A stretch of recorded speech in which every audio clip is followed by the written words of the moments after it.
Hi students, and welcome to this lecture. From here, we are going to explore the fascinating world of coordinate geometry. The coordinate geometry forms the link between algebra and geometry. So, it is an interface that helps us to understand geometry using algebra and also vice versa. So, it forms a very essential part of mathematics. And for obvious reasons, it makes it very important for us to understand it very clearly. So what we have done is, we have divided this chapter into 3 lectures. So in this first lecture, we will understand the Cartesian plane, what exactly it is and why do we need it. Further, we will see how to calculate the distance between 2 points in a Cartesian plane. Also, we will solve a few problems to understand the concepts more clearly. So let's begin this lecture. The coordinate geometry, which is also called as the Cartesian geometry. Now before we understand what exactly is coordinate geometry or what exactly is a Cartesian plane, it's very important for us to answer this question. Why do we need to study the coordinate geometry? Why on the earth was there any need for us to study coordinate geometry or to develop this branch of mathematics? So let's try to explore and find an answer to this question.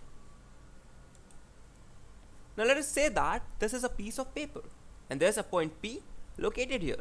Now if I ask you what is the exact position of this point, you won't be able to tell it precisely. So if I say that this point is at a distance of 4 units from this edge of the paper, now this may help a bit because this point is at a distance of 4 units from this edge. Not every point on this paper would be at a distance of 4 units from this edge, but still it gives us a vague feeling because there might be so many points on this line that will be at a distance of 4 units from this edge of the paper. Now how to differentiate between this point P and the other points that lie on this line? For that, we need one more information. That is, this point is also at a distance of 6 units from this edge of the paper. Now, this information and this information together helps us to calculate the exact position of the point P. That is, P is at a distance of 4 units from this edge of the paper and it is also at a distance of 6 units from this edge of the paper, and these two information when clubbed together gives us the exact information about the position of point P. So now we can exactly know the position of the point P on the paper. Now let us say that this is a shelf in the library. Now if I want to know the position of this book in the shelf, now how can I describe the position of this very edition of the book? For that, the required information would be this book is in the first row and it is fourth from the left. Or you can say that the row number of this book is 1 and the column number of this book is 4. So these two information gives us the exact position of this book. Similarly, if we see this book, now what is the row number of this book? Definitely the row number is 5 and the column number would be 3. That is, this book is placed in the row 5th from the top and it is the third book from the left. So this gives us the exact position of this book. And this is the way we can actually arrange the books in a library according to their row number and column number. Because if we don't do that, then locating the exact position of any book in the library becomes very tedious. So that was actually about the position of any object on the plane. So this is actually the point why we study the Cartesian plane or the coordinate geometry. Coordinate geometry helps us to know the exact location of any point in a plane, and this plane is the Cartesian plane. So why do we study Cartesian geometry? The first and the foremost purpose of Cartesian geometry is to help us to locate any object with respect to any plane. This plane is known as the Cartesian plane. Now you guys have already studied about the concept of number line in the chapter on number systems. So in a number line, distances from a fixed point are marked in equal units, positively in one direction and negatively in one direction. This fixed point is known as the origin. So if we consider this to be a number line, then O is the fixed point and it is called as the origin. So the numbers on the right hand side of the origin are positive and the numbers on the left hand side are negative. Similarly, if we consider a vertical line y dash, so again here the fixed point is O which is called as the origin. The numbers that are above this origin are positive and the numbers which are below the origin are negative. Now if we consider these two lines x x dash and y y dash such that x x dash is a horizontal line on which the numbers are marked, and similarly we take a vertical line y y dash in which the numbers are marked, such that x x dash, which is a horizontal line, and the vertical line, which is y y dash, intersect at the point origin. So we have placed these two axes in such a way that the origin coincide with each other, and these two axes together form the coordinate system. So these two lines cross each other at their zeros or at their origins. This line x x dash is the horizontal line, and similarly y y dash is the vertical line. Now you must have heard of René Descartes, and in the honor of Descartes, the system used for describing the position of a point in a plane is called as the Cartesian system. So we have already studied that Cartesian system is important for us because it helps us to locate the position of a point in a plane, and René Descartes made a very useful contribution in evolving this branch of mathematics. So in the honor of Descartes, this system is also called as the Cartesian system. In classical mathematics, analytic geometry, also known as the coordinate geometry or the Cartesian geometry, is the study of geometry using the coordinate systems and the principles of algebra and analysis. This helps us to study geometry using algebra and understand algebra with the help of geometry. So we can say that coordinate geometry is the interface that helps us to understand geometry using algebra, or it helps us to understand algebra using geometry. So it acts as an intermediate between algebra and geometry, and this actually makes our work very easy.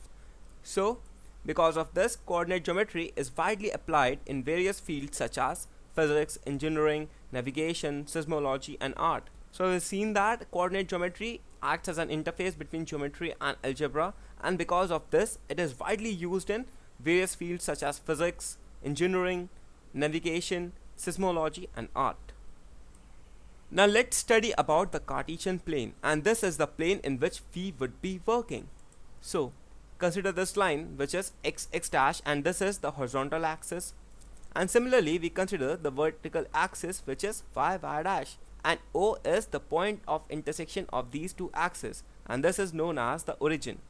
Now you can clearly see that these lines divide this entire plane into four parts, such that this part is known as the first quadrant, this part is known as the second quadrant, this part is known as the third quadrant, and this part is known as the fourth quadrant.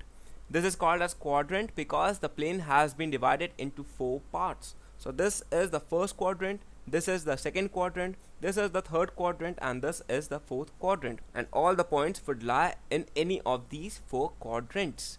So these four quadrants together constitute the Cartesian plane. Now let's try to study more about the Cartesian plane. So this is the horizontal axis, or which is known as the x-axis. This is known as the y-axis. Now the points on the x-axis towards the right side of the origin are all positive, and similarly the points which are towards the left side of the origin on the x-axis are all negative. Similarly, if we take the points on the top of origin along the y-axis, then these are positive, and all the points below the origin along the y-axis are negative.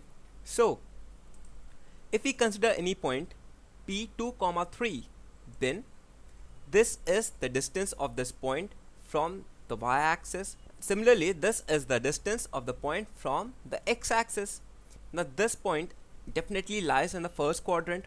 Now this distance of the point from the y-axis is known as the abscissa, and it denotes this. So the distance of a point from the y-axis is called as the abscissa, and which is actually the x-coordinate of any point. Similarly, this distance, which is the distance of the point from the x-axis, is called as the ordinate, and this is actually the y-coordinate of the point P. So if we have any point in the first quadrant, we can clearly see that the abscissa and the ordinate are both positive. Now let's consider a point in the second quadrant. So let us say that -2, 2 is a point which is in the second quadrant. Now this is the distance of the point from the y-axis, and this is the distance of the point from the x-axis. So this becomes the abscissa and this becomes the ordinate. or this becomes the x coordinate and this becomes the y coordinate of the point. So minus 2 is the abscissa of this point P dash, and similarly 2 is the y coordinate of the point P dash. Now let's consider a point in the third quadrant. Let us say that P double dash is the required point, and we see that here the abscissa of this point is minus 3. That is, it is towards the left side of the origin and at a distance of 3 units from the y-axis. And similarly, this point lies below the origin, so it is below the x-axis, and this is at a distance of 3 units from the x-axis. And so the abscissa becomes minus 3 and the ordinate also becomes minus 3. And at last, let's see a point in the fourth quadrant. Let P triple dash be the point. So here we see that 1 is the abscissa of this point and minus 3 is the ordinate of this point. So the x coordinate is 1 units and the y coordinate is minus 3 units. So we clearly see that if a point lies in the first quadrant, then the abscissa and the ordinate both are positive. Similarly, if we have a point in the second quadrant, then the abscissa is negative and the ordinate is positive. If we have a point in the third quadrant, then the abscissa is negative and the ordinate is also negative. And if we have a point in the fourth quadrant, then the abscissa is positive but the ordinate is negative. Now abscissa is the distance of the point from the y-axis, and similarly ordinate is the distance of the point from the x-axis. Now let's see this table. This is the quadrant, this is x and this is y. So if a point lies in the first quadrant, then both x coordinate and y coordinate are positive. If the point lies in the second quadrant, then x coordinate is negative but the y coordinate is positive. If the point lies in third quadrant, then the x coordinate is negative and y coordinate is also negative. So both x and y coordinates are negative if the point lies in the third quadrant, and if the point lies in the fourth quadrant, we have the x coordinate as positive and y coordinate as negative. Also the x coordinate is called as the abscissa and the y coordinate is called as the ordinate. The coordinates of the origin are taken as 0, 0. So if I ask you what are the coordinates of the origin, then your answer should be 0, 0. The x coordinate is equal to 0 and the y coordinate is also equal to 0. Now the coordinates of any point on the x-axis are of the form of x, 0, and the coordinates of any point on the y-axis are of the form of 0, y. Now why is it so? If we consider any point on the x-axis, then definitely the y coordinate has got to be 0. So the ordinate of that point is equal to 0, and thus the coordinates of that point would be x, 0. Similarly, if we consider any point on the y-axis, then in the y-axis the abscissa of the x coordinate is equal to 0. So this would be equal to 0 and the y coordinate could be y. And so we can say that the coordinates of any point on the x-axis are of the form of x, 0, and the coordinates of any point on the y-axis are of the form of 0, y.